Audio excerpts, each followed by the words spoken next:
In this video, I'll show you how you can fix the Svchost.exe is using too much CPU or memory. First step is you want to open up services.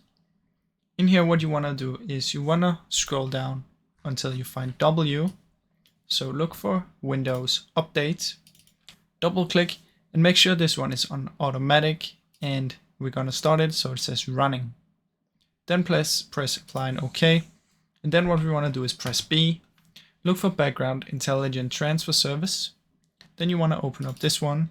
Make sure it's on automatic and there is a start. So apply and OK. And then after this, what we want to do is we want to find sysmain. So press S.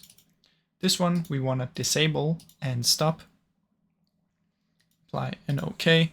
And then the last one is something under the D.